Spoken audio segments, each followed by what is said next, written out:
अस्सलाम वालेकुम दोस्तों, मुझो नालो है कमर ज़मान अमनानी ऐं तव्हां ॾिसी रहिया आहियो HTV अमनानी TV यूट्यूब चैनल। जीअं त दोस्तों तव्हां सभिनि खे ख़बर आहे त सिंधी ड्रामो ज़हर ज़िंदगीअ ते मां अॻु में बि काफ़ी सारा वीडियो ठाहे चुको आहियां, जंहिंमें मां टोटल 58 मिस्टेकूं ॾेई चुको आहियां ऐं अञा बि हिन ड्रामे में काफ़ी सारियूं मिस्टेकूं आहिनि। तंहिं करे अॼु हिकिड़ो ॿियो वीडियो मां इन्हनि मिस्टेकनि ते ठाहे रहियो आहियां। यादि रखिजो दोस्तों त हीअ मिस्टेकूं सिर्फ़ु फिल्मी मिस्टेकूं आहिनि, ना कि पर्सनल मिस्टेकूं आहिनि। तंहिं करे हिननि मिस्टेकनि खे पर्सनल न वठिजो। उन खां अलावा जेके बि दोस्त मुंहिंजे हिन चैनल ते नवां पिया अचनि उनखे मुंहिंजी गुज़ारिश आहे त मुंहिंजे हिन चैनल खे सब्सक्राइब करे ऐं बेल जी आइकन खे ज़रूरु दॿाए छॾिजो ताकी हिन क़िस्म जा वधीक वीडियो तव्हांखे बर वक़्तु मिलंदा रहनि। त दोस्तों हाणे हलूं था पंहिंजे अॼु जी वीडियो जी तरफ़। मिस्टेक नंबर 59, किस्त नंबर 25। दोस्तों हिन सीन में तव्हां हिन चाचे ते गौर कयो त हिन वक़्तु ही चाचो हिन जॻह ते वेठल आहे। दोस्तों तव्हां गौर सां ॾिसी रहिया हूंदा त हिन वक़्तु ही चाचो हिन वक़्तु हिते वेठल आहे।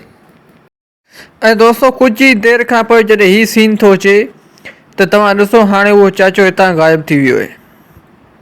दोस्तों जो कुझु देरि पहिरियां हिन जॻह ते मौजूदु हुयो ऐं हाणे वरी कुझु देरि बाद इन साॻी जॻह हितां ग़ाइबु थी वियो आहे।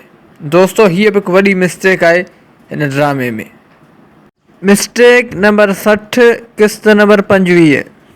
दोस्तों हिन सीन जे शुरू वारे लफ़्ज़नि में वॾेरे जो आवाज़ त ॿुधण में ईंदो आहे, पर हिन वॾेरे जा चप कोन चुरंदा आहिनि, यानी का बि मूवमेंट नज़र कान ईंदी आहे।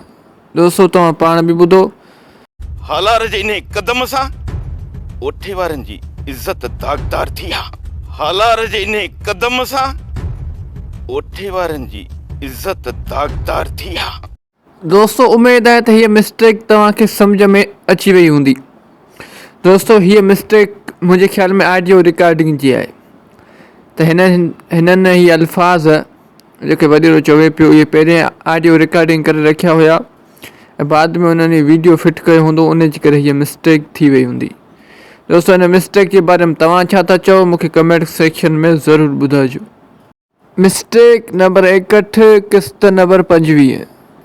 दोस्तों हिन सीन में तव्हां हिन क़ुर्बान ते गौर कयो त हिन क़ुर्बान जे आसपास ओठो ऐं ॿिया माण्हू वेठल आहिनि, बिल्कुलु हिक ॿिए सां गॾु वेठल आहिनि। दोस्तों यानी क़ुर्बान जे आसपास माण्हू बिल्कुलु क़ुर्बान सां गॾु वेठा आहिनि, को बि शख़्स परे कोन्हे। पर दोस्तों सिर्फ़ु ऐं सिर्फ़ु 5 सेकंडनि खां पोइ जॾहिं हीउ सीन थो अचे त तव्हां ॾिसो हाणे क़ुर्बान जे आसपास यानी पासे में केरु मौजूदु कोन्हे। दोस्तों मञूं था त कैमरा क़ुर्बान जी तरफ़ ज़ूम थी आहे, फ्रेम में सिर्फ़ु हिकु क़ुर्बान ईंदो, पर आसपास कम से कम हिन जॻह ते उन्हनि जो को न को हिसो ॾिसण में अची आहे, या उन्हनि जी ॿार ॾिसण में अचे या उहो अधु ॾिसण में अचनि हा जेके हिन जी क़ुर्बान जे पासे में वेठल हुया। पर दोस्तों हिते केरु मौजूदु कोन्हे, सभु ग़ाइबु थी विया। दोस्तों हीअ मिस्टेक जेकर तव्हांखे सम्झ में अची वई हुजे त मूंखे कमेंट सेक्शन में ज़रूरु ॿुधाइजो।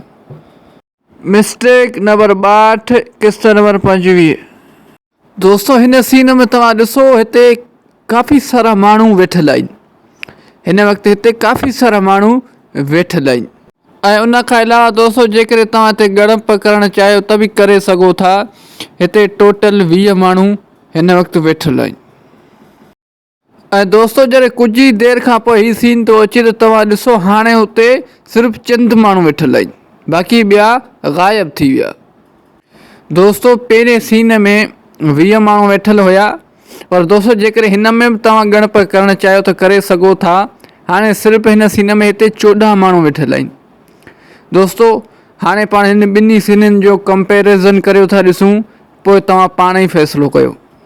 दोस्तों हिन कंपेरिज़न में बि तव्हां ॾिसो वरी ॻणप करे ॾिसो, दोस्तों तव्हांखे हिकु वॾो फ़र्क़ु ॾिसण में ईंदो। दोस्तों उमेद आहे त हीअ मिस्टेक तव्हां सम्झी विया हूंदव। जेकर हीअ मिस्टेक तव्हांखे सम्झ में अची वई आहे त मूंखे कमेंट सेक्शन में ज़रूरु ॿुधाइजो। दोस्तों अॼु जे लाइ हिन वीडियो में बसि एतिरो। उमेद थो कयां त हीउ वीडियो तव्हांखे पसंदि आयो हूंदो। जेकर हीउ वीडियो तव्हांखे पसंदि आयो आहे त हिन वीडियो खे लाइक कंदा, दोस्तनि सां शेयर कंदा ऐं हिन वीडियो में प्यार भरी कमेंट बि ज़रूरु करे छॾींदा। दोस्तों यादि रखंदा त हीअ मिस्टेकूं सिर्फ़ु फिल्मी मिस्टेकूं आहिनि, न कि पर्सनल मिस्टेकूं आहिनि। तंहिं करे हिननि मिस्टेकनि खे पर्सनल न वठिजो। उन खां अलावा दोस्तों इहो यादि रखिजो त हीअ मिस्टेकूं सिर्फ़ु ऐं सिर्फ़ु एंटरटेनमेंट लाइ रिकॉर्ड कयूं वयूं हुयूं। उन खां अलावा दोस्तों जेके दोस्त हेले ताईं मुंहिंजे हिन चैनल ते नवां पिया अचनि, मूंखे मुंहिंजी गुज़ारिश आहे त मुंहिंजे हिन चैनल खे सब्सक्राइब करे ऐं बेल जे आइकन खे ज़रूरु दॿाए छॾिजो, ताकी हिन क़िस्म जा वधीक वीडियो तव्हांखे बर वक़्तु मिलंदा रहे। उन खां अलावा दोस्तों जेकॾहिं मुंहिंजे हिन वीडियो में का बि मिस्टेक मूंखां रहिजी वई हुजे या मूंखां मिस्टेक थी हुजे त मूंखे इस्लाह जे तौर ते कमेंट सेक्शन में ज़रूरु ॿुधाइजो। उन खां अलावा जेकर किस्त नंबर 25 में का बि मिस्टेक मूंखां रहिजी वई हुजे त उहा बि मूंखे कमेंट सेक्शन में ज़रूरु ॿुधाइजो। दोस्तों हाणे मिलूं था नेक्स्ट वीडियो में, तेसिताईं मूंखे ॾींदा इजाज़त। अल्लाह हाफ़िज़।